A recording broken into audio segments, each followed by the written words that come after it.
A ver, mis queridos hermanos, el tema de hoy es el capítulo 4, características de la cosmovisión. Y dice así el Salmos 19, 1 al 2. Los cielos cuentan la gloria de Dios y el firmamento anuncia la obra de sus manos. Un día emite palabra a otro día y una noche a otra noche revela sabiduría. Bueno, mis queridos hermanos, el día de hoy vamos a ver 3 temas y 2 temas extras. El primer tema que quiero compartir es un tema que tuvimos ayer con los hermanos varones. Estábamos orando por tener un encuentro apologético, ¿no? Y bueno, resulta que ayer con los varones nos cayeron 2 personas a querer compartir, y fue gozoso en lo personal para mí el ver cómo la iglesia respondió con Biblia en mano, no dejándose engañar, no dejándose seducir por algún tipo de ideología distinta a lo que la Biblia dice. Mis hermanos, para hacer eso se requiere una iglesia que esté constantemente preparada en las cosas de Dios. No cualquiera puede presentar respuesta a las dudas que tiene la gente. Y lo interesante de ayer es que fue en amor, en mansedumbre, e intentando también que estas personas pudiesen reconocer lo equivocado que estaban. Espero que entre semana y también en la escuela y en distintos encuentros que tú tengas, Dios permita que te desarrolles de la misma manera. Vamos a ver la primera parte del día de hoy. Seamos valientes en la defensa de la fe. Nuestro trabajo como apologetas es callar la boca del oponente, y el trabajo del Espíritu Santo es abrir su corazón.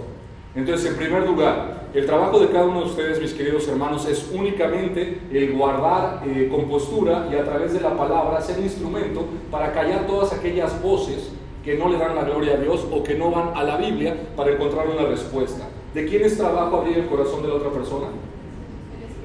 Por más buen discurso que tú te avientes, tú vas a poder convencer a la otra persona de recibir a Cristo en su corazón. Ejemplo bíblico de una buena exposición en el Areópago por parte de un hermano en Cristo hace más de 2000 años. Discurso: el Dios no conocido. Resultado de ese megadiscurso, después de que Pablo habla en toda Grecia, 0 convertidos, o muy pocos convertidos. Cuando Dios trabaja de otras formas, mucha gente se convierte, pero eso no quita que la capacidad de Pablo, que decía que había sido estudiado a los pies de Gamaliel, y aparte, él conocía el derecho, por lo tanto tenemos idea de que también tal vez ejerció algún oficio de abogado, es que fue utilizado no por sus razones y sus argumentos, sino en el tiempo de Dios para los propósitos que él tenía. Entonces tú no tengas miedo de callar los argumentos de otra persona, claro, respetuosamente y como dice la Biblia, en mansedumbre. El convertir el corazón, eso es trabajo de Dios, no trabajo tuyo al 100%. Tú vas a ser un instrumento en compartir la palabra, y Dios es quien quita el velo para que pueda ser sensible la persona al llamado conforme a su plan. Uno puede ganar el debate y no ver al inconverso aceptar a Cristo como su Salvador y Señor. Uno puede hacer razonar a la otra persona conforme a su cosmovisión, pero realmente quien transforma el corazón eres tú, es el Espíritu Santo. No podemos salvar a nadie, solo Dios salva. Lo que sí podemos es ser instrumentos en las manos de Dios para poder traer a alguien a la verdad. Pero el momento que Dios hace que una persona sea transformada y comprenda la verdad, no depende de tu buen argumento o de tu método apologético, depende del trabajo del Espíritu Santo. Nuestro trabajo es derribar fortalezas. Dice 2 Corintios 10:15, destruimos argumentos y toda altivez que se levanta contra el conocimiento de Dios, y llevamos cautivo todo pensamiento para que se someta a Cristo. Ayer decía una de estas personas, ¿no?, dentro del encuentro apologético que se tuvo, que él no era necesario observar lo que decía el Antiguo Testamento, que para él la vida era nada más el Nuevo, y en sí Jesucristo, y que todo lo demás pues sí era bonito, pero no era observable o útil, ¿no? Y cada uno de los hermanos ayer le dio una postura, ¿no? Y fue muy padre verlo, porque era como que alguien le daba un sablazo con la Biblia, otro sablazo con la Biblia, y a final de cuentas pues dijeron: muchas gracias, nos vamos, porque aquí no podemos venir ni a confundir ni a hacer nuestra voluntad. ¿Cómo es posible que esto se dé, hermanos? Porque los hermanos saben que la palabra de Dios es verdad, y que cualquier argumento que no va conforme a la Biblia debe de ser cortado o derribado, porque si no se hace eso, ¿qué pasa?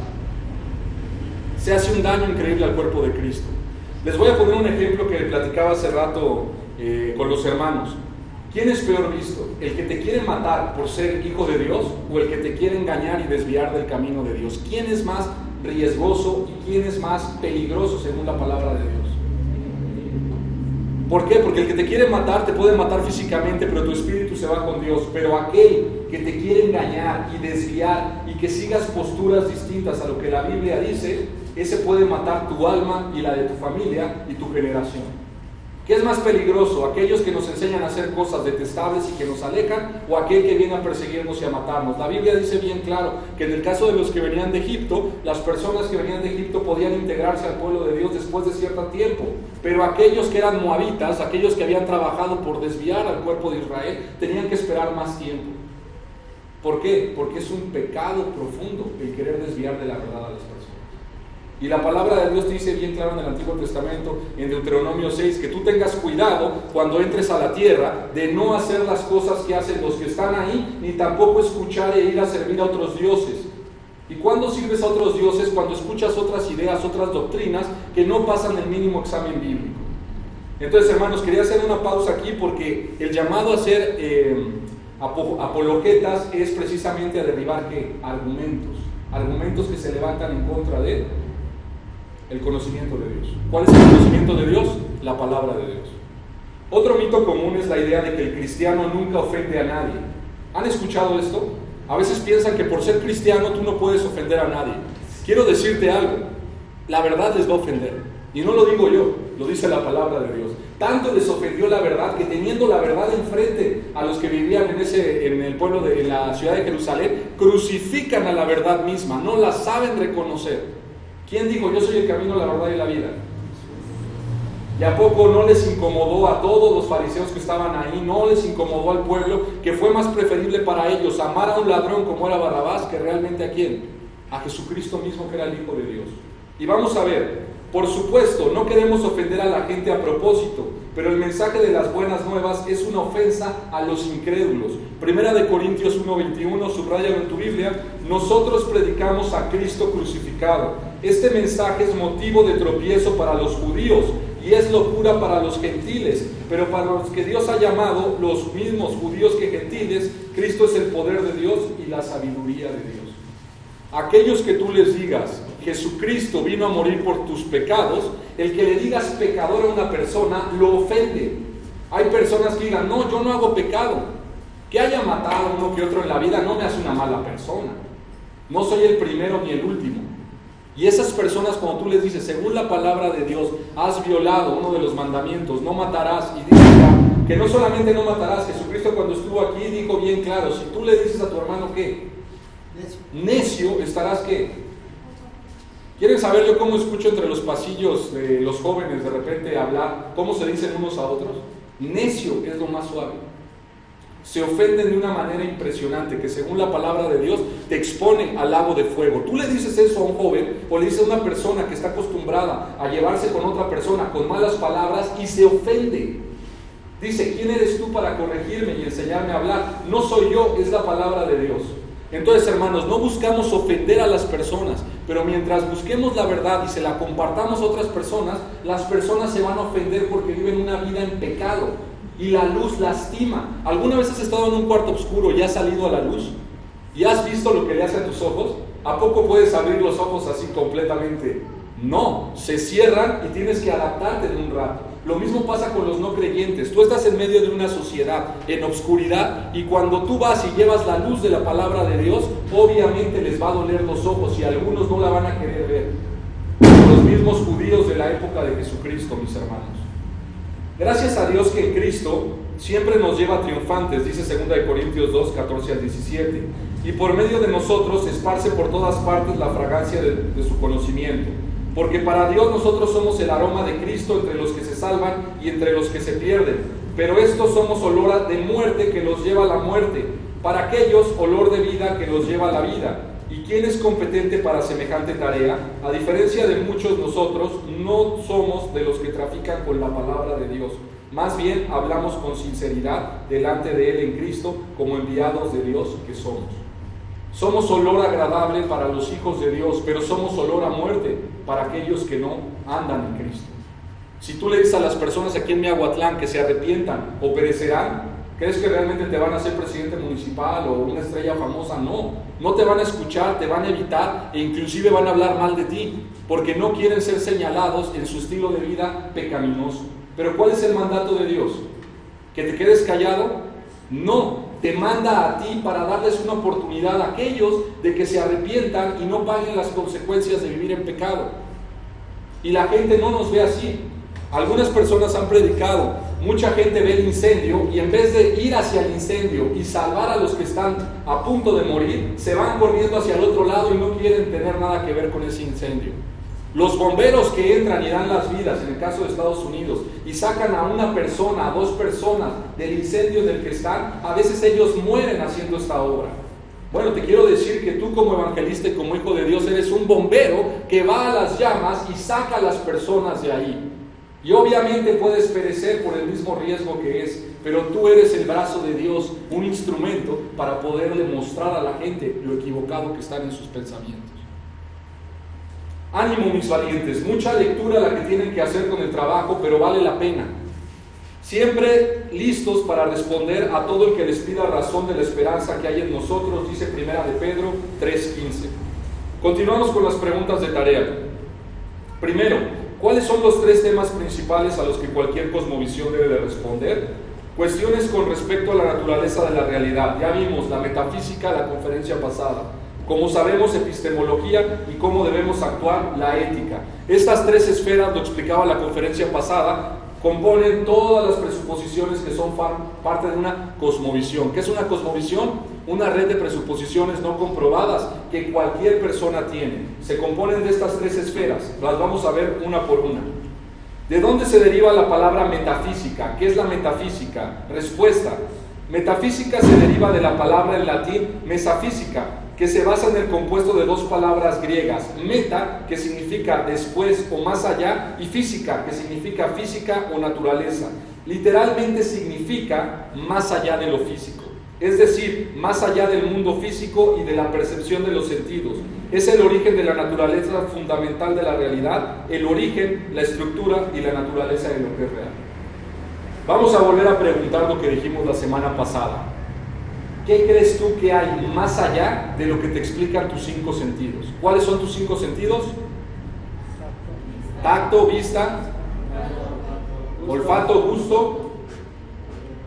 ¿Y cuál? Ojos, vista, tacto, olfato, gusto y oído. 5 sentidos en los cuales interpretamos la realidad.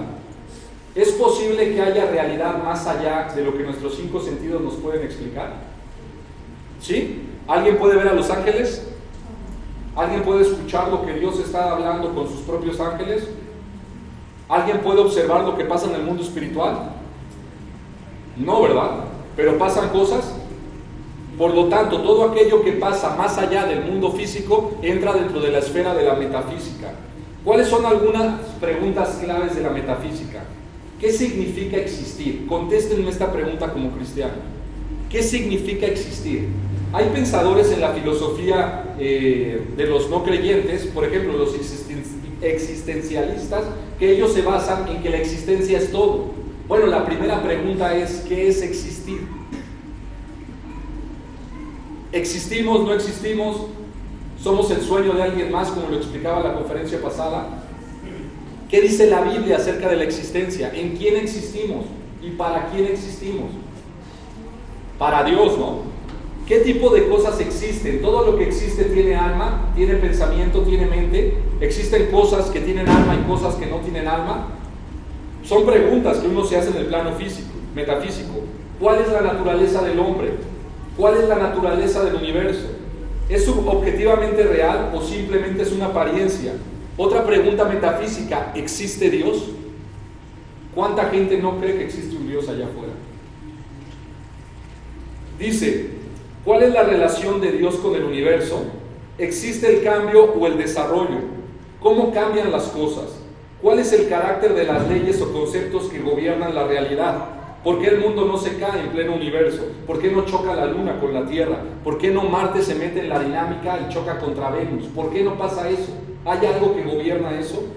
¿Están cambiando? ¿Son universales? ¿Cuáles son los límites de la posibilidad? Preguntas de índole metafísica. 4. ¿Tienen todas las personas un programa de metafísica? Explica tu respuesta. Respuesta. Ya sea que la persona promedio esté consciente de la metafísica o no, sin duda tienen un programa metafísico o una perspectiva que opera en su vida. Ahora, si las personas de allá afuera no conocen qué es la metafísica, no quiere decir que porque no conozcan el significado de la metafísica, no tienen una opinión al respecto. Todos ellos tienen una opinión de dónde vienen, cómo se creó el universo y a dónde van cuando mueran. Y qué es lo que ellos son. Lo interesante, mis hermanos, es cuando tú te acercas a una persona con un intelecto promedio, tú le puedes preguntar en qué crees. Y le haces unas preguntas sencillas y los vas conociendo. Dice, esto se debe a que tienen por lo menos un entendimiento general de lo que cree que se trata este mundo. Si no lo tuviera, no sería capaz de darle sentido a su experiencia y no podría funcionar en el mundo exterior. Pregunta 5. ¿Cuál es la diferencia entre terreno neutral y terreno común? Respuesta. El terreno neutral requiere que no haya un compromiso de una u otra forma acerca de cualquier tema propuesto para ser debatido. ¿Se acuerdan en la primera conferencia cuando hablamos del mito de la neutralidad? ¿Qué es lo que hace un no creyente? Un no creyente te dice, ya vas a empezar con tus cosas de Dios. Mira, si quieres discutir si hay vida en el más allá, vamos a hacerlo, pero sin meter la Biblia y tus ideas preconcebidas de lo que es un Dios. Vamos a hablar desde un terreno neutral. La palabra neutral, ¿qué quiere decir? Quiere decir, deja tus creencias y acepta mis creencias como verdad. ¿Y cuáles son las creencias de los no creyentes? Que no existe un Dios. Si él de antemano te dice que no existe un Dios y que tú aceptes su postura, va a ser muy difícil que tú puedas comprobar que existe un Dios, porque él de antemano no cree que existe un Dios y no cree que la Biblia sea inspirada por Dios. Entonces, la primera parte es detectar cuando yo hablo con alguien, si me dice que no quiere que ocupe la Biblia, ya de antemano sé que la postura de él es necia.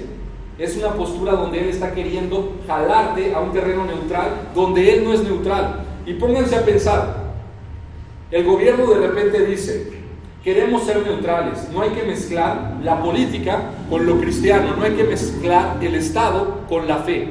Pero de repente te ponen a un político homosexual, de repente te ponen a un político que tiene ideas de feminismo, te ponen a un político que tiene ideas de abuso de menores. ¿Están siendo parciales ellos con lo que te están diciendo? Claro que no. Los políticos tienen ideas en su cabeza y te las transmiten, pero te lo pintan de un terreno neutral. Cuando tú hablas acerca de que crees que la Biblia es verdad, te ponen un alto y no quieren escucharte hablar, porque va en contra de lo que ellos quieren que la gente opine. Más adelante vamos a tener una conferencia sobre la posmodernidad. Y mis queridos hermanos, se van a sorprender de cómo el mundo ha cambiado tanto, que lo único que tienen consciente es que no quieren escuchar la palabra de Dios. Hacen leyes, se mueven, ponen dirigentes que no crean que la Biblia es verdad. Y ellos no son neutrales, mis queridos hermanos. Ellos constantemente están avanzando más y más en cambiar las leyes. Tanto están cambiando las leyes que en la actualidad en varias partes del mundo a los niños desde que están en el sistema preescolar les dicen que no son hombres y mujeres, les dicen que no existe nada definido de que es un hombre y una mujer, que ellos van a elegir qué sexo quieren ser, qué género. Y para eso les ponen ejercicios desde kinder. Un día vas vestido de hombre, un día vas vestido de mujer, un día te besas con fulanito, un día te besas con fulanita y ya tú decides qué es lo que te gusta. ¿Es eso bíblico, mis hermanos? Están siendo neutrales, están yendo por tus hijos y les están enseñando una forma de pensamiento completamente distinta a lo que la Biblia dice. Y tú no estás haciendo nada porque dices, es que es gobierno, hay que ser neutrales, hay que sujetarnos. Y de mientras están indoctrinando en ideología de género a las siguientes generaciones. ¿Qué pasa si toda una generación en el mundo es confundida con la misma estrategia a nivel global, mis hermanos? ¿Qué pasa si se levanta dentro de 30 años una generación que realmente crea que biológicamente no se determina su sexo, sino lo que ellos opinen? Vamos a acercarnos a los días de Sodoma y Gomorra, mis hermanos, donde nadie sabía qué era lo bueno y lo malo y cada quien hacía lo que bien le parecía, de tal manera que todos estaban infectados y no había justos o gente sana, trayendo el juicio de Dios más rápido de lo que se espera. Bueno, esos días ya están empezando a asomarse, mis hermanos, y a menos de que uno actúe y entienda lo importante que es el pensamiento neutral y lo que es el terreno en común, no podremos avanzar y tomar posturas como hijos de Dios. Dice así, el terreno neutral es cuando quieren que dejes el compromiso con la palabra. El terreno común solo habla de un punto de contacto que compartes con quien debates. Por ejemplo, si yo hablo con un católico, ¿el católico cree lo mismo que yo? No, ¿verdad? Y luego me va a preguntar, ¿usted cree en la Virgen? Y si yo le digo que no, y si yo le digo que la forma en la que él lo hace, me va a dar la vuelta y no va a querer hablar conmigo. Entonces yo necesito ser astuto también. Dice la Biblia que astutos como serpientes y mansos como palomas. Y debo de encontrar que hay un punto en común. ¿Cuál es el punto en común mío con un incrédulo, con una persona católica? ¿Cuál es el punto en común? ¿Qué creen ellos que yo también creo? Que existe Dios. ¿Qué otro punto? Jesucristo. ¿Qué otro punto? La Biblia. Muy bien, entonces la Biblia la puedo ocupar. ¿Crees en la Biblia así? ¿Crees que la Biblia dice no matarás en los 10 mandamientos? Sí, muy bien. ¿Qué te parece si entonces le decimos a la gente que deje de andar promoviendo el aborto? Porque el aborto es matar a bebés. ¿Te parece bien? Sí, bueno, y entonces hay puntos en común. Claro que hay puntos que no están en común y que nos divergen bastante, pero hay mucha gente allá afuera que no cree que el asesinato de bebés es correcto, aunque hay mucha gente que cree que sí es correcto, mis hermanos. Hay mucha gente que luego te pregunta, ¿y qué pasa si una mujer es abusada sexualmente? ¿No vas a permitir que aborte? ¿Y qué pasa si viene mal formado el bebé? ¿No vas a permitir que aborte? Y te ponen las preguntas difíciles para quererte cambiar tu concepto de no matarás. Alguna vez escuché a una persona en Estados Unidos que él dice, estos argumentos que me estás presentando son menos del 0.05% de los casos que pasan de la gente que va a abortar. La mayoría lo hace porque ha decidido iniciar relaciones sexuales de manera promiscua, se quedan embarazados y no quieren tener una responsabilidad con el nuevo ser procreado. De tal manera que buscan leyes, médicos, clínicas, instituciones, países donde les permitan ¿qué? Asesinar al bebé que han concebido. ¿Para qué? Para no hacerse responsables. ¿No hacerse responsables de qué, mis hermanos? De su forma pecaminosa de vivir. El ser humano quiere leyes que le permitan resolver las consecuencias de su forma pecaminosa de vivir, mis hermanos. No quieren cambiar su conducta. No quieren dejar de tener relaciones sexuales de forma desorientada, perversa inclusive o promiscua. Lo que quieren es que si en dado caso resulta un embarazo, no haya responsabilidad hacia la otra persona. ¿Crees que esto es correcto? Si no es así, ¿por qué permitimos que en México haya leyes en contra de la vida? ¿Por qué permitimos que en el Distrito Federal haya clínicas e instituciones que han hecho abortar a una cantidad impresionante de mujeres cada año? Y si no estamos de acuerdo en eso, ¿por qué no estamos haciendo nada como pueblo de Dios? Dice la palabra de Dios que quien sabe hacer lo bueno y no lo hace, le es contado como qué. Y sabemos lo que tienen que hacer y no estamos haciendo nada a favor de la vida. Y por eso es que les digo, astutamente podemos coincidir con otras personas que tienen terreno en común, que también buscan preservar la vida. Claro, luego estas personas nos van a decir, oigan, ¿y por qué no también metemos fiestas, tradiciones y adoramos imágenes? Y ahí, ¿qué hay que hacer? Marcar la línea y decir, no lo hacemos porque eso no va conforme a lo que la Biblia dice. Pero en temas comunes vamos hacia adelante y a cambiar esta nación. Continuamos. En el punto de vista cristiano, ¿cuáles son los dos niveles de la realidad? Respuesta: el Dios eterno que no fue creado y todo lo demás, el orden temporal creado. Entonces, hay dos niveles de la realidad. Donde existe Dios, Dios no fue creado, Él no necesita del universo para existir. ¿Están de acuerdo con esto? Dios no habita en la misma dimensión que tú y yo habitamos. La palabra de Dios dice, mis pensamientos no son tus pensamientos. Mis pensamientos están más altos que tus pensamientos. De tal manera que Dios habita en otra liga, y la liga creada en la que estamos nosotros. Que Dios tiene control de lo que vivimos, sí es cierto, mis hermanos. Pero que Dios no está sujeto a lo que pasa aquí, es otro boleto. Dios se espanta cuando llueve y cuando sube la marea y cuando hay tormentas. ¿Por qué no?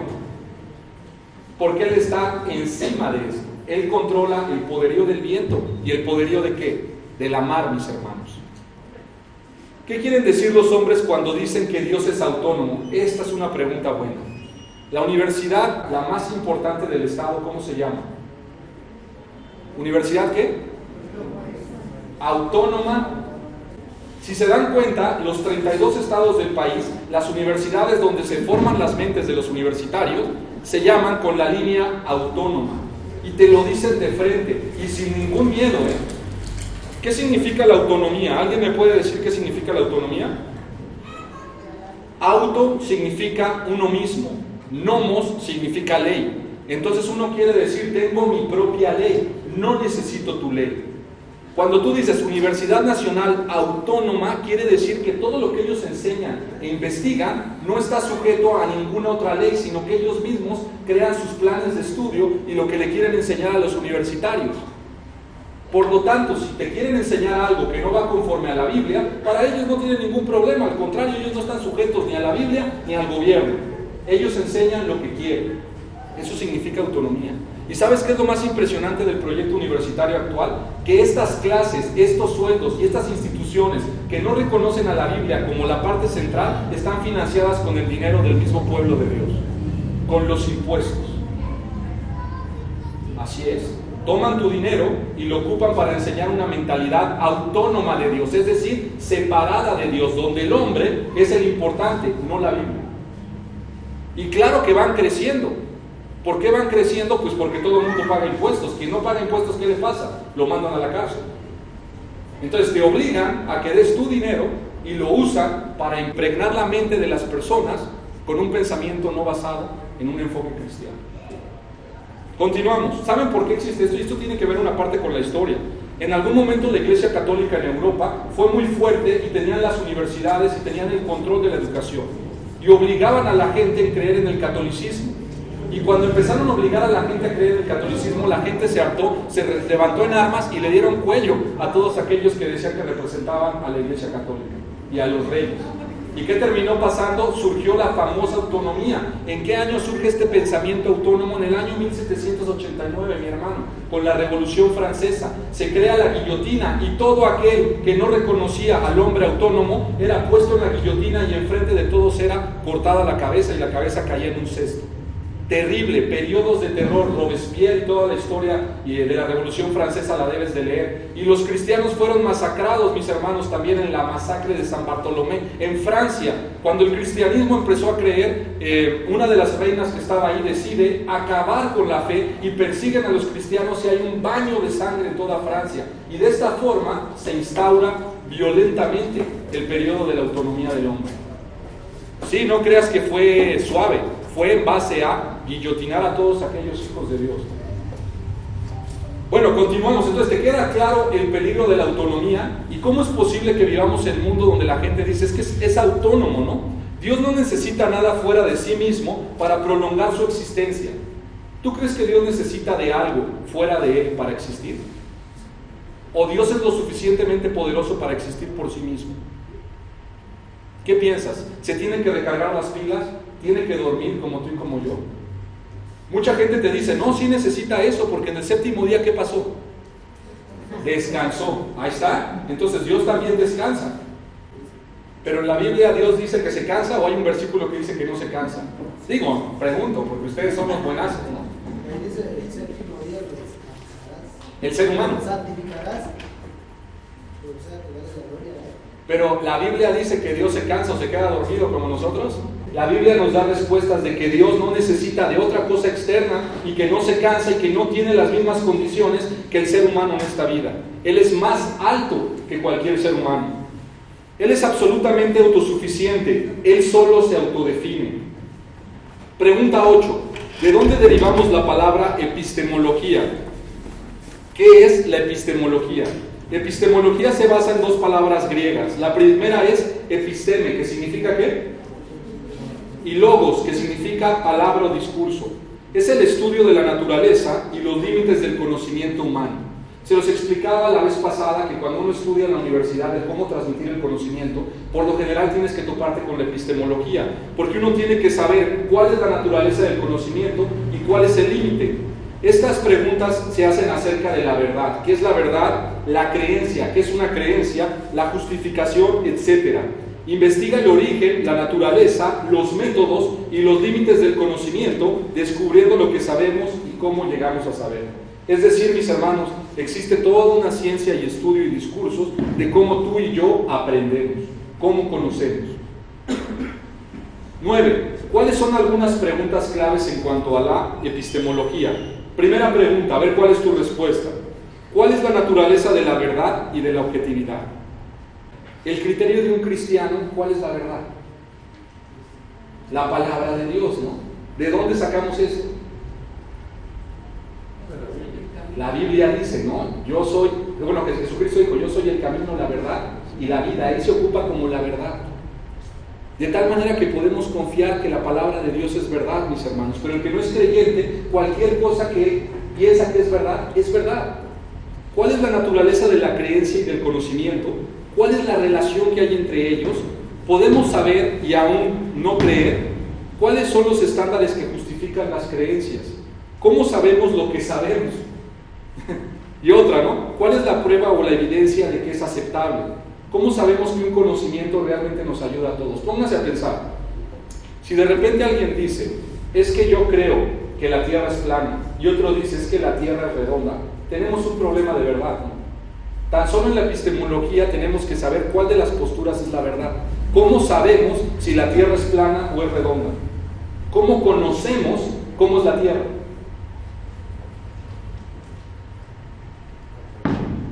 Digo, la Biblia nos dice que es redonda, se sentó sobre el círculo de la Tierra, ¿no? Viene así de manera clara.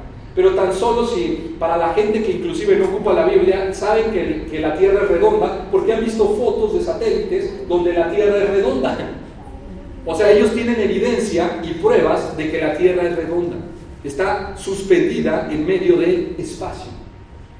Lo observan, lo saben.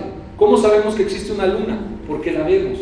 Porque también hay evidencia, fotografías, la gente ha llegado, ha estado ahí. Digo, hay verdad. ¿Cómo sabemos que existe la ley de la gravedad, por ejemplo? Pues brinca, ¿no? Y a ver cuánto tiempo tardas en volver a estar en el piso. Aviéntate, ¿no? Para si alguien no cree. Bueno, vivimos en un momento, mis hermanos, donde la gente ya no quiere creer que las cosas tienen una verdad objetiva. ¿A qué me refiero con objetivo? Fuera del sujeto. Objetivo quiere decir objeto, subjetivo quiere decir sujeto. En la actualidad las ideas que se están diseminando a nivel académico es que toda la realidad depende de la interpretación que le das en tu cabeza. Eso se llama constructivismo y lo vamos a ver más adelante en las mismas lecturas. Pero realmente en la cabeza de las personas es lo que determina la realidad. ¿Sí o no? Te vas a enfrentar a este tope y es un ataque directo a la cosmovisión y a la epistemología del creyente. ¿Qué pasa si te topas con alguien que mide 2 metros, barbón, y de repente te habla así y te dice, ¿sabes qué? Yo soy una niña de 7 años. Pero tú te ríes y me has ofendido. Policía, métalo a la cárcel, porque la ley dice que yo puedo ser lo que yo quiera hacer, que yo construyo lo que yo me siento. Y entonces, ¿qué? Te agarran y te meten a la cárcel por la visita. Perdónenme, pero eso ya pasa a nivel mundo, ¿eh? O sea, no ha pasado en México, pero para allá vamos. Son los siguientes retos en los próximos 5 o 10 años. Y de repente les digo, bueno, como yo soy una niñita de 7 años enclaustrada en este cuerpo de hombre, quiero un baño especial.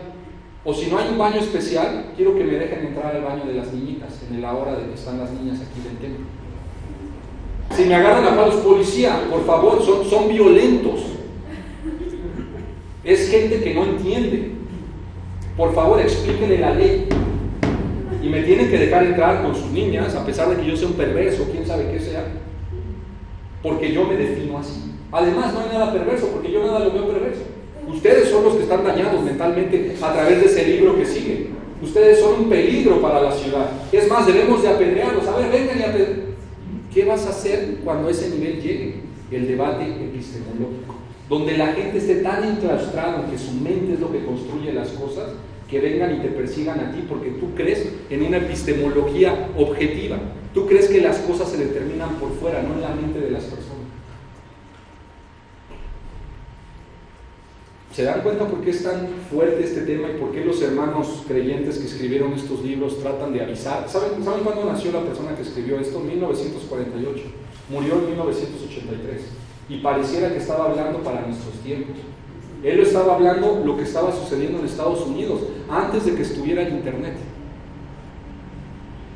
Hermanos, necesitamos hermanos así, preparados, que ayuden, que preparen para lo que viene, mis hermanos, para lo que ya estás enfrentando. Estás enfrentando el aborto y ha perdido la batalla el pueblo cristiano. ¿Por qué? Porque tus leyes permiten matar bebés. De tal manera que si seguimos derramando sangre inocente, va a venir el juicio divino tarde que temprano.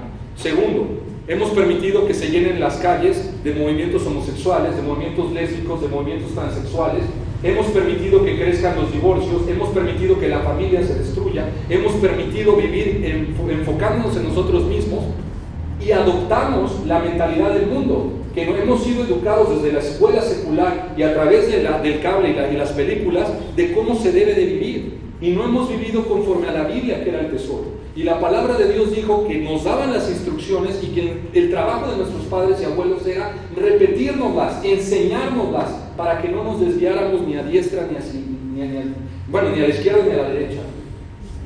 La pregunta es, ¿realmente estamos desviados en nuestras decisiones y lo que hacemos? Y por otro lado, te estás desviando y vienen los dogmas, ¿no? Los religiosos de la época, ¿no?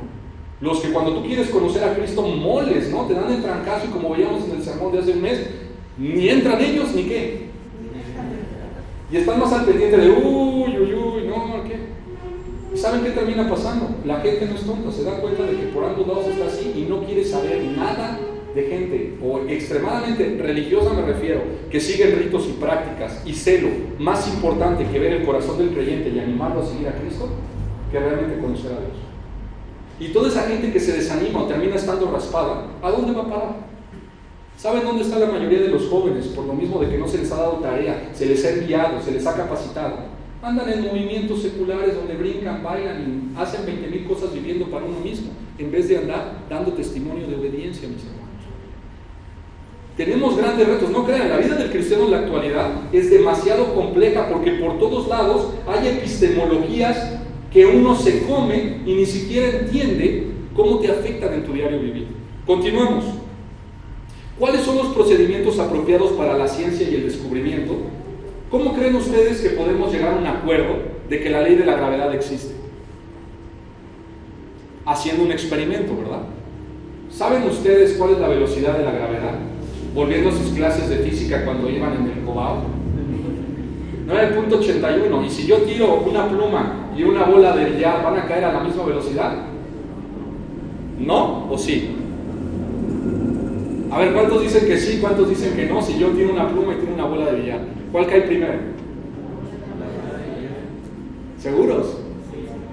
Bueno, eso sería, lo que acabamos de hacer del ejercicio es un conocimiento subjetivo. ¿Por qué? Pues porque uno cree, porque ha visto que la pluma se va de lado, ¿no? Y la bola de billar cae de volada. Pero eso es porque existe aire. Pero para demostrar esto, le quitan el aire y la resistencia y generan un vacío. Los científicos, claro, que quieren llegar a un acuerdo de la velocidad y tiran las dos cosas, ¿y cuál creen que cae primero? Las dos caen al mismo tiempo. Porque lo que hace que una caiga más lento que la otra es la resistencia del aire que hay. Pero quitas el aire y entonces ocurre. Para eso sirve la ciencia, mis hermanos. De esta manera y con estos avances han podido medir los cohetes que se van al espacio, han podido determinar cómo llegan, porque en el espacio no hay atmósfera y no hay viento como lo hay aquí. Eso es muy importante, son análisis de la física avanzados. O sea, si tú esperas brincar así nada más un paso, como yo cuando brinco una rebanada de jamón. Pero ¿qué termina pasando? Hago el mismo esfuerzo en la luna y brinco 10 metros, ¿no? Ya me siento olimpista y vean todos, ¿no? ¿Pero por qué? Porque en la luna no hay resistencia, entonces un pequeño esfuerzo de mi cuerpo, ¡pum!, salgo volando mucho. Mis hermanos, para eso sirve la epistemología. La epistemología te trata de demostrar la realidad. Y Dios nos dio sentidos, razón, para interpretar y hacer leyes acerca de lo que nos rodea. Gracias a que tenemos conocimiento, podemos construir edificios, podemos desarrollar programas de computadoras, podemos tener energía eléctrica, podemos vivir más de 30 años y no nos pegue una viruela y nos mate porque tenemos medicamentos. O sea, todo esto, mis hermanos, se hicieron con estudios. Por eso es que la ciencia se volvió relevante y la epistemología tiene un lugar. Pero ¿qué pasa cuando yo ocupo los avances para desacreditar la Biblia? ¿Qué es lo que están haciendo ahora los ateos o los contrarios? Continuamos. ¿Por qué decimos que todo el universo revela a Dios? Respuesta: porque Dios lo creó para su propia gloria y creó al hombre para que lo conozca a Él. Además, el mundo opera de acuerdo a todo el plan de organización de Dios y necesariamente refleja su sabiduría y su orden. Tú puedes confiar que cuando ves el universo no fue obra de la casualidad. El universo tiene un fin y el fin es darle la gloria a Cristo. Y se desarrolla una historia. Toda la Biblia que tú tienes tiene un mensaje central que es Jesucristo, no el ser humano. Si tú la lees diciendo, a ver qué me dice la Biblia para mí hoy, a ver qué tengo que hacer yo para obedecer y agradar a Dios. El humanismo, mis hermanos, y la forma de pensar en la actualidad ha hecho pensar al creyente en la actualidad que Él es el centro de la historia. Ha hecho pensar que tú tienes que vivir y Dios te tiene que dar cosas. Ese no es el mensaje de la Biblia, mis hermanos. El mensaje de la Biblia una y otra vez es: despójate de ti mismo, carga tu cruz y ¿qué? Bueno, Dios, te voy a seguir, pero de mientras déjame tomar mis decisiones, ¿no? No dice eso. Y viendo a los apóstoles no les dijo a poco, síganme. ¿Y qué dijeron? Espérame tantito, no tengo que ir a hacer esto y esto y lo otro. ¿Y qué les contestó? El que no deja ¿qué? ¿No es digno de qué? ¿Se dan cuenta? Todo es seguir a Cristo, a Dios mismo. Y esto no te lo van a enseñar en otro lado, ¿no? En otro lado te van a decir, sigue tus sueños, piensa en grande, conquista el mundo. ¿Y qué es lo que hace la mayoría de la gente? Se cree eso y quieren ser los mejores en su profesión. Y no tiene nada de malo ser el mejor en la profesión, pero ¿eres el mejor para la gloria de Cristo o para tu propia gloria? ¿Para qué quieres ser el mejor? ¿Para qué quieres destacar? ¿Para qué quieres tener una profesión? Si es un medio que Dios puede ocupar para bendecir a otros y a la iglesia y ser obediente a lo que Él te dice, bienvenido. Dentro del equipo de Jesucristo teníamos contadores, alguien sabía sumar y restar y llevar cuentas, ¿no? Tenían también pescadores, alguien si se presentaba una oportunidad sabían hacer las cosas, ¿no? Pero mucha de la gente de ese entonces como ahora vive para uno mismo. Continuamos. ¿Cuáles son las tres formas de revelación en la epistemología cristiana? Uno, y esta es la parte de la tarea, la revelación general. ¿Cuál es la revelación general en la epistemología? La revelación general es la revelación de la existencia y de la gloria de Dios como es vista en la creación. Es decir, cualquier ser humano tiene la revelación general. Si yo platico con un profesor, un amigo no cristiano, y le digo, ¿sabes que Dios se revela a ti todos los días? Observa la luna, las estrellas, el sol, tu propio cuerpo en un espejo. Todos los días te está mostrando el perfecto orden. Se te da a conocer sin que lo veas físicamente. Y eso es para todos los humanos. Romanos 1. Continuamos. La segunda epistemología, ¿no? La revelación especial, mis hermanos, que es la revelación directa de Dios al hombre para instruirlo en lo que debe creer y hacer, la cual está registrada en nosotros en la Escritura. Entonces tienes la revelación general, que es el universo, tienes la revelación especial, que es la palabra de Dios. ¿Cuántos libros son? Y eso trae todas las instrucciones que nosotros debemos de seguir en obediencia a nuestro Dios. Esa es la revelación especial. Y en tercer lugar, la revelación encarnada. ¿Quién fue la revelación encarnada? Jesús mismo caminó entre nosotros. Tenemos una epistemología. ¿Cómo sabemos que es la verdad? Bueno, porque la Biblia es la verdad. Los universos nos dicen que es la verdad. Y Jesucristo mismo nos dijo que era la verdad. Las tres formas en las que el cristiano entiende y comprueba cómo comprende el mundo. ¿Cuáles son algunas preguntas claves de la ética? ¿Cuál es la naturaleza del bien y del mal? ¿Quién me puede contestar esto? Si a un cristiano le pregunto, ¿qué es lo bueno y qué es lo malo? ¿En base a qué lo determinas? ¿Puedo tomar una cerveza? ¿No puedo tomar una cerveza? ¿Puedo ir a una fiesta? ¿No puedo ir a una fiesta? Las preguntas difíciles, ¿no? Grises que nos gustan a los jóvenes, ¿no? Discute Éxodo 3:14 en cuanto a su percepción del ser de Dios. ¿Qué dice Éxodo 3:14, por favor? ¿Yo qué? Yo soy el que soy. Muy bien, cuando se presenta a Dios, ¿con quién? ¿En dónde? Muy bien, dice, Dios se llama a sí mismo, yo soy el que soy, que se basa en el verbo ser, y es encontrado en el tiempo imperfecto del hebreo. El tiempo imperfecto indica una acción no completada, es decir, Él está hablando desde ahí la naturaleza de su ser. Dice, una realidad continua, Dios continuamente es. La repetición del verbo yo soy el que soy, enfatiza una continuidad ininterrumpida y la duración sin límite. El nombre revela que Dios determina desde su interior su propio ser. Yo soy el que soy significa que no hay una causa detrás de Dios. Por eso dice yo soy el que soy.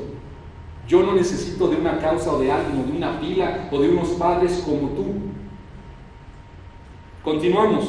Como el absoluto, Él opera con libertad sin restricciones. Él no es movido por circunstancias externas ni es resistido por fuerzas compensatorias.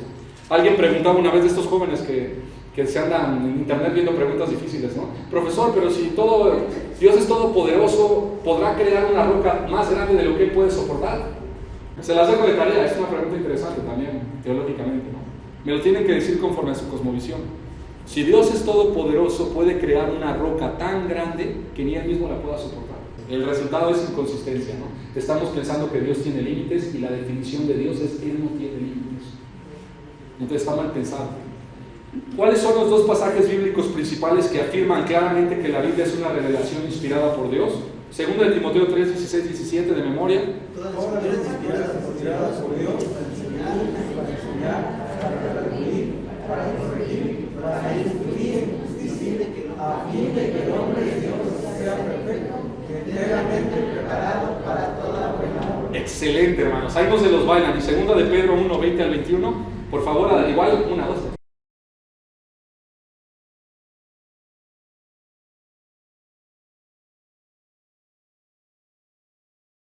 De tal manera, dos versículos que nos dicen que la Biblia es inspirada. El concepto inspirado es que es Dios hablando a través de los seres humanos, escribiendo con distintas personas en distintos tiempos y un mensaje central. Ayer, ¿qué nos decían las personas que nos visitaron? Yo no creo en el Antiguo Testamento, yo solamente creo en el Nuevo Testamento. ¿Cómo le contestarías con estos dos pasajes? Nos dijeron bien claro cuál era su cosmovisión. De hecho, era necia y rebelde, ¿no? Él no quería aceptar que la palabra de Dios es inspirada. Y él nada más decía, bueno, es una opinión, ¿no? Es mi opinión. Sí, precisamente por eso, porque es tu opinión. Y así hay mucha gente allá afuera que tiene su opinión y que no cree que la Biblia es la verdad. Memorícense de tarea estos dos versículos. Es básico para la cosmovisión del creyente. La palabra de Dios es inspirada. No la creemos porque nada más así la creemos, sino que tiene una verdad detrás que es Dios mismo operando. Y viene la aplicación práctica. Vamos a terminar ya con esto. ¿Cómo responder a preguntas de inconversos? ¿Qué pasa si de repente me topo con alguien que me dice, si Dios existe, ¿por qué hay tanta pobreza en el mundo? ¿Qué le contestarías? Yo no creo que Dios exista porque veo a los pobres en la calle. Otra pregunta, si Dios existe, ¿por qué hay tanta maldad en el mundo? ¿Por qué hay tanta pornografía? ¿Por qué hay tanto secuestro? ¿Por qué hay tantas muertes? ¿Por qué hay tantas cárceles? ¿No? Si Dios existe, entonces ¿por qué permite que haya niños huérfanos y perritos abandonados? ¿Qué les contestas? Bueno, vamos a ver, ¿no? Una posible respuesta y ayuda en la apologética a estas preguntas tan básicas. El libro de Job trata el tema. ¿A Job le pasaron cosas malas? ¿Y era alguien que merecía que le pasaran cosas malas? Bueno, alguna vez un brujo, en unas de las pláticas, puso el mismo pretexto de esta forma. No creo en Dios porque si Dios fuera Dios, todo sería parejo. Y a todas las personas nos iría bien o mal, pero a todos. Y ese era su pretexto para no querer escuchar a Dios. Continuamos. Todas estas preguntas son forma de un problema que se llama el problema del mal. Muchas veces las personas que expresan esta duda han sufrido demasiado. Tenemos que ser sensibles a esta probabilidad y preguntarles acerca de sus propias experiencias del mal. Muchas veces las personas que no creen, porque la maldad es mucha, es porque ellos no viven con sus padres, fueron abandonados, fueron maltratados, fueron lastimados, y ellos pensaban no merecer tal maldad. Ese es un primer tema que tú tienes que sondear cuando hablas con una persona, ¿por qué piensa de esa manera? Es una oportunidad de ministrar a sus corazones y traerles la esperanza del Evangelio. El problema es así: si Dios es bueno y todopoderoso, ¿por qué no puede hacer nada para poner un fin al mal? Otra modalidad, ¿por qué Dios no viene y ya le pone un estate quieto a Satanás y lo ata desde ahorita, ¿no? ¿Por qué no quitó el árbol del bien y del mal desde el principio y así nunca hubiera habido una bronca? Son distintas modalidades de la misma pregunta, ¿no? Continuamos. Se concluye que Dios no es bueno o no tiene poder para tratar con el mal, porque el mal lo sobrepasa y sigue existiendo en el mundo. Esa es la conclusión del inconverso y por lo tanto dice, yo no creo en Dios, porque hay mal. El inconverso que rehúsa creer en Dios a causa de la existencia del mal, apela a los absolutos de la moral, pero sin fundamentos en su cosmovisión. Es muy fácil agarrar a una persona así. Bueno, ¿cómo puedes tú decir que está bien o que está mal? ¿En base a qué? ¿Cuál es tu ética? Estás diciendo que algo está mal, pero ni siquiera me puedes definir que está mal. Si está mal conforme a la Biblia, entonces tienes que asumir que hay un Dios, porque Dios te dice que está bien y que está mal conforme a la Biblia. Si no crees en un Dios, ¿cómo determinas que algo es bueno o es malo? Desde ahí ya lo pones en un jaque mental tremendo, ¿no? Tiene que resolver cómo define la maldad. Continuamos. Dice, van a ofrecer varias versiones relativistas de la ética moral, ninguna de las cuales son sustentables lógicamente. Sin Dios no hay base que discierne el bien y el mal. Sin Dios no hay absolutos. Y este es el problema de la generación, y le hablo ahorita a los jóvenes, ¿no? De abajo de 25 años. En tu generación es muy similar a lo que la Biblia decía, que nadie sabía qué era el bien y qué era el mal, que cada quien hacía lo que bien le parecía. En la sociedad en la que vivimos, posmoderna, chicos, el relativismo es cada quien ve y hace lo que quiere, y para ellos no hay una verdad absoluta ni una maldad absoluta. Cada quien opina y tiene un pedazo de la verdad. Entonces, unas personas que no saben distinguir qué está bien de qué está mal, es el principio del caos. Veíamos a Jonás también el día de ayer con los varones, ¿no? ¿Por qué Dios perdona a Nínive? ¿Podían distinguir de lo que era su mano derecha de su lado izquierdo? No, ¿verdad? ¿Por qué? Porque no conocían y nadie les había dicho lo que estaba bien y lo que estaba mal. Déjame decirte, tú y yo como hijos de Dios somos los encargados de, con la Biblia, enseñarle a la gente lo que está bien y lo que está mal. Si les decimos no matarás, no es porque la Constitución dice no matarás, es porque Dios dijo desde el principio no matarás. Y es visto con maldad lo que hizo Caín con Abel. ¿Por qué? Porque Dios hizo al hombre, en Génesis nos cuenta, a semejanza de quién. Y cuando tú matas a otro hombre, estás matando la semejanza de quién. La maldad desde el principio está establecida en la muerte, hermanos. Cuando te dice no cometerás adulterio, te deja a juego. Y luego viene Jesucristo y todavía le sube el tenor y lo reenfoca. Porque el ser humano, mis hermanos, ¿se acuerdan del pasaje del adulterio? Claramente, ¿qué pasa con la mujer adúltera y cómo tientan también a Jesús? ¿Sí se acuerdan de ese pasaje claramente? Bueno, ¿por qué creen que Jesús tiene que volver a decir que el adulterio no solamente es el hecho, sino también con la mente? Todo aquel que con la mente ha visto y ha pensado ya ha adulterado el mundo. Porque la gente se la daba de muy santa al no realizar un acto sexual. Pero realmente en su mente eran más perversos e inconversos, mis hermanos. De tal manera que Dios reenfoca lo que los legalistas habían hecho y le dice, el asunto está donde. Y así fue desde el principio. En esta generación que te está tocando vivir, si tú le dices a la gente esto, te tiran a loco, mis hermanos. No creen que realmente Dios puede examinar el corazón y la mente de las personas. Y tanto no lo creen que es algo constante, la perversidad sexual en la mente de la gente. En nuestra cultura mexicana, oaxaqueña, todavía más. Cuando hablamos con albures muchas personas. ¿No es esto algo que difama la pureza que tenemos que tener en la mente? Cuando vemos algo, cuando observamos algo, nos comportamos en la carnalidad y no con la obediencia que Dios demanda. Y no necesitas tener a un policía detrás, sino tú necesitas tratar de obedecer a Dios. ¿Por qué? Porque la obediencia es el resultado de amar a Dios, se da de forma natural. Tú no quieres fallarle a Dios, pero es la lucha de todo el tiempo, mis hermanos, la pureza de la mente y de los pensamientos. Cuando yo veo a una persona, ¿cómo la veo? ¿La veo con santidad o la veo con la maldad que viene de mi cara? ¿Domino esa parte o dejo que la carnalidad me domine? Bueno, mis hermanos, vamos a ver entonces. No hay maldad y no se puede establecer maldad en las personas en base a esto. Estamos completamente de acuerdo con los inconversos que estas cosas son sumamente malignas y tenemos que simpatizar con sus sentimientos de horror y repugnancia hacia el mal. Tanto lo que él siente de maldad, yo también lo siento de maldad, porque la maldad la definimos en base a lo que Dios ha puesto en nuestros corazones. Sabemos por la conciencia cuando algo es malo y coincidimos que lo malo es malo. Solamente que él no lee la Biblia, pero Dios le ha permitido saber cuando algo está mal. Y yo sí la leo. El punto de desacuerdo está en cómo explicar la existencia del mal. Pregunta para ustedes, ¿cómo le explican a un no cristiano la existencia del mal? En pocas palabras, sin Dios no hay mal ni manera de definirlo. El hecho que es que el inconverso reconoce el mal indica que sabe que Dios existe y está suprimiendo la verdad en iniquidad. Romanos 1, 19 al 20. El inconverso va a ofrecer varias teorías del mal, ninguna de las cuales tiene sentido lógico. No sé si alguna vez alguien de ustedes ha escuchado las teorías del mal. ¿Nadie ha escuchado las teorías del mal? Bueno, una de las teorías que se presenta mucho en la universidad es que el hombre no es malo. El hombre lo hace malo el ambiente en el que crece. Entonces yo soy inocente, soy una blanca palomita, pero como mis padres se divorciaron, pues yo tengo maldad. Porque aprendí de los cuates de la colonia, porque mi papá no estaba conmigo. No es mi culpa. Dios, ¿para qué me quita a mi padre y me pone en una colonia tan peligrosa? Y ese es su origen de la maldad. Ilógico.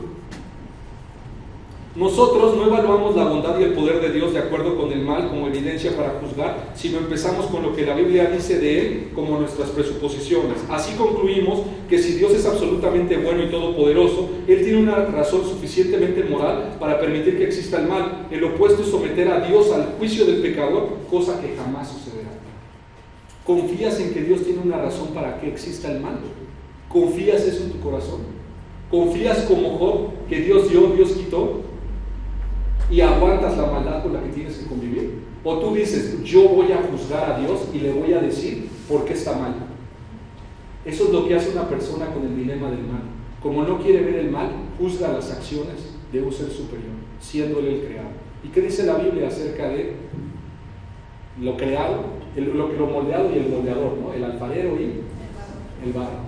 El barro le dice al alfarero qué es lo que está haciendo. Bueno, parece que sí. Con el problema del mal le queremos decir, ¿por qué permites que haya mal? No podemos mandar a la silla de los acusados a Dios Todopoderoso. El mal es lo que la mayoría dice que está mal. La voz del pueblo es la voz de Dios. Híjole, hermanos, esto en ciencia política para los que estudian gobierno es fuertísimo. Rousseau, y se les enseña a los universitarios a decir, la voz del pueblo es voz de Dios, de tal manera que si el pueblo quiere que le hinchemos y le saquemos el corazón y se lo ofrezcamos al Dios Sol, lo vamos a hacer, pueblo. Y el pueblo, ¡sí! ¿Y qué termina pasando? Pues ni modo, era el cristiano, lo ponemos ahí, le abrimos el corazón y se lo ofrecemos al Sol. Voz del pueblo, voz de Dios. ¿Cuál es la voz del pueblo? La Constitución, el Congreso, el municipio, el cabildo. Ellos son la voz del pueblo, es la voz de Dios. Idea humanista que surge de un pensamiento antropocéntrico en 1789 derivado de la Revolución Francesa. ¿Sí? Bueno, entonces continuamos. El problema aquí es que la mayoría hace males increíbles en el nombre del bien. ¿Y qué es lo que termina pasando? La mayoría votó a crucificar a Cristo y liberar a Barrabás. ¿Cierto o falso? Y no fue lo que aceptó, y créanme, Poncio Pilato, cuando tenía a Jesucristo al frente y le ofrece la libertad y que la gente votara, estaba recurriendo a la idea de democracia. Demos kratos, kratos poder, demo pueblo, de tal manera que el poder del pueblo podía dejar libre a Jesucristo o a Barrabás. ¿Y qué eligió la gente? Y entonces, ¿qué dijo? Se lavó las manos y dijo, voz del pueblo, voz de Dios. Mismas ideas de hace más de 2000 años y las seguimos ocupando una y otra vez. Cuando a veces doy teoría política, les hago la siguiente pregunta: ¿la mayoría se equivoca? Muchas veces sí, ¿no? La verdad es que las mayorías son la minoría. Yo tengo muchas veces mis dudas con esta parte, pero cuando se le habla a la mayoría y se le da un peso igual que la Escritura, estamos yendo en contra de los fundamentos de la fe. La fe siempre va a ir por encima de lo que dicen las personas, y más aquellas personas no cristianas. Si en tu familia son 3, 2 no son cristianos y votan, ¿qué van a hacer el domingo? Pues ya perdiste, ¿verdad? ¿Por qué?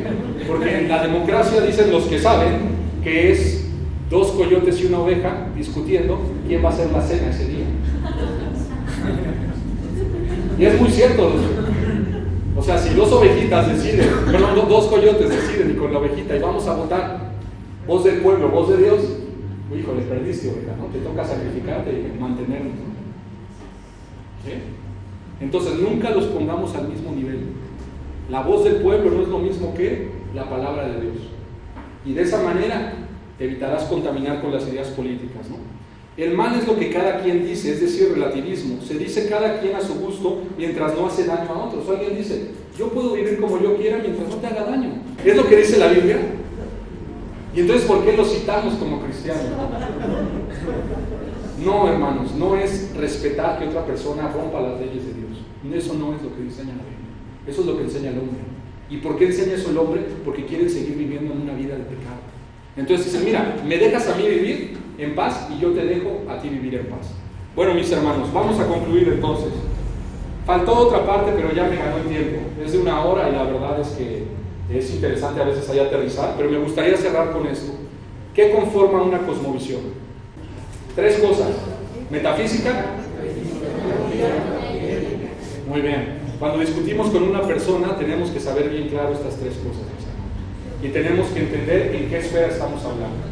Les dejo las preguntas de la siguiente, cosmovisiones alternativas. ¿Qué es lo que vamos a ver en la siguiente conferencia? Primero Dios. ¿Qué es lo que piensan otras personas? Ya hemos analizado cómo se compone y ahora vamos a estudiar por qué piensan como piensan.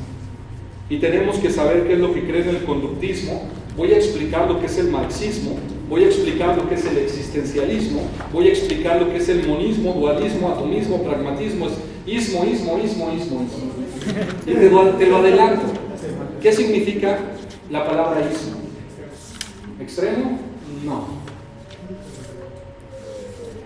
Creencia, ideología, filosofía. Cuando tú dices cristianismo, no hablas del extremo de Cristo, hablamos de las ideas o la enseñanza de Jesucristo. ¿Sí? Entonces vamos a ver por ahí, la palabra ismo explica mucho. Entonces cuando hablo de marxismo, voy a hablar acerca de las ideas de ¿quién? Muy bien. Entonces vienen cosas todavía interesantes. ¿Por qué creen que el pueblo de Dios tiene que conocer las cosmovisiones alternas? Porque en la guerra te va mejor cuando conoces al enemigo. ¿Qué pasa si vas a pelear una guerra y de repente hay un campo abierto y tú preparas tu estrategia, pero nunca estudiaste las técnicas y tácticas del enemigo? Tú llevas caballos y ellos suponen que tú vas a llevar caballos. Conocen y saben que vas a llevar caballos. ¿Se acuerdan que en la Biblia nos explican acerca de estos valientes espías que entraron a inspeccionar las tierras enemigas y que trajeron lo que decían?